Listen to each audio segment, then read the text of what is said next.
Today we're going to be taking a look at how to disassemble and then reassemble a Glock frame. The one we're working with today is a Gen 4 Glock 19, but the steps here will be the same no matter which one you have.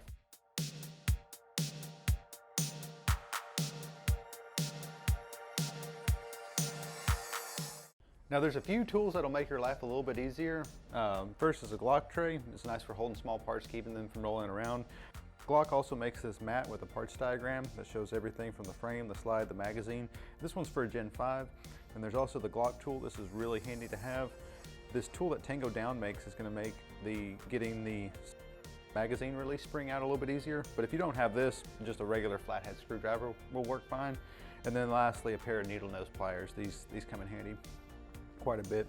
So to start with, if taking the slide off of your frame is pretty easy, so we're just going to go ahead and start with the slide already removed from the frame. The first thing I like to do is the trigger pin here. So just take your Glock tool or even a punch if you have it, and you might need to adjust the slide release lever here and maybe wiggle it up and down a little bit, but this pin will just push right out. You shouldn't ever need to use a hammer or anything. Shouldn't require much force. If they're new, they can be a little bit tight, but if you wiggle the slide lock lever a little bit, it should come right out. Then you can go ahead and remove this locking block pin. The Gen 5 guns won't have this pin, so if you have a Gen 5 gun, you can just go ahead and skip this part. But you'll just push it out. Again, shouldn't take much force, should slide right out. Go ahead and put it in your tray. From here, you can go ahead and move your slide lock lever. We'll put that in the tray as well.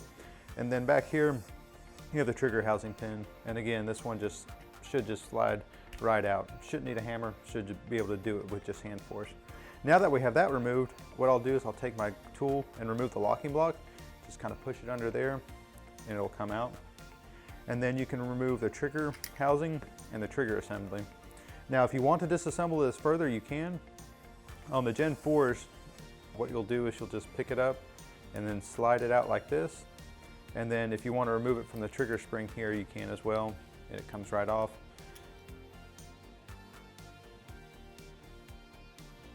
And then you have the ejector, the trigger housing, and then it also has the trigger spring and your connector. If you want to remove the connector, you can. Back here on the side, you'll see this little hole, and you can take your Glock tool, which fits perfectly. It's almost like Glock designed it that way. And you can push out that connector. And then that should be all you need to do for that.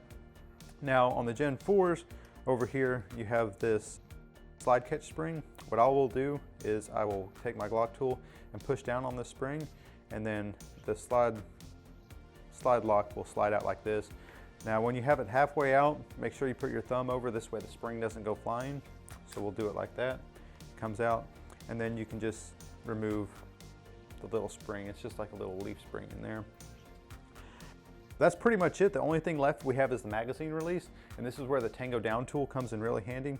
What there is there's a little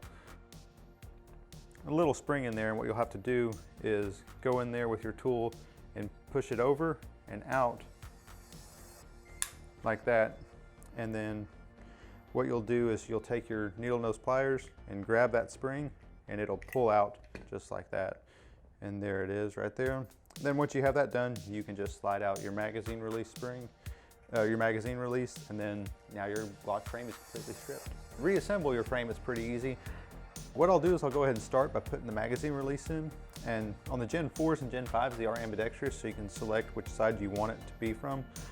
Since I'm right-handed, I'm going to go ahead and set it up for a right-handed shooter with the serrated portion here on the left-hand side of the gun. So I'll put the magazine release there, and then you're going to take your magazine release spring, and there's a little channel, it's kind of like a V-shaped channel, and you'll go ahead and slide it down into there, get it started, and then take your punch or your Glock tool and push it in all the way, and you'll hear it bottom out. Then you can take either your flathead screwdriver or this tool from Tango Down, and you're going to have to slide it back over and into that notch that's on the magazine release. And once it's in there, you'll hear it click, and then you can go ahead and test the function of it. Make sure that there's some resistance when you push that in and that it bounces back. After that, we'll go ahead and reassemble the trigger housing and injector.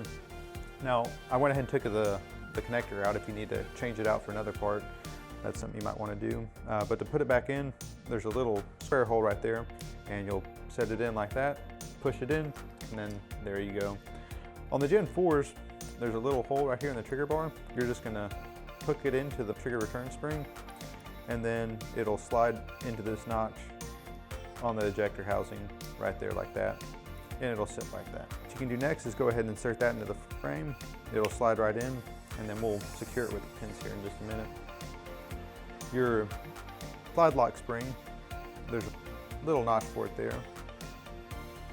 You'll go ahead and set that in, and then push it into place with your punch or your tool.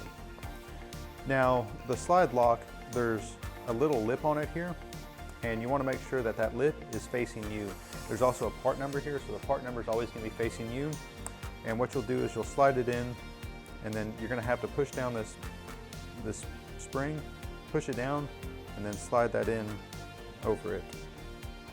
Might be a little bit hard, but it'll lock in right there, and you shouldn't be able to move it from side to side. It should retain itself.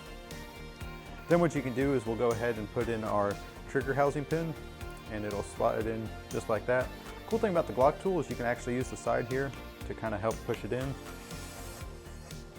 And there we go, make sure it's centered, that looks good. Then what we're gonna do is take our locking block, it'll slide in right like that. Now this next step, you wanna make sure you do it in the right order. You're gonna need the locking block pin in first, and then the trigger spring. So we'll do the locking block pin first, should slide right in. I like to use my Glock tool again, push it in, make sure it's centered, and that looks good right there. Then we'll take our slide lock spring, slide lock lever, set it in, and then we'll take our trigger spring, and that'll slide in. And once you get that in, you want to make sure it's centered and make sure that there's some play in that, and that way it's not going to come out. And that's pretty much it.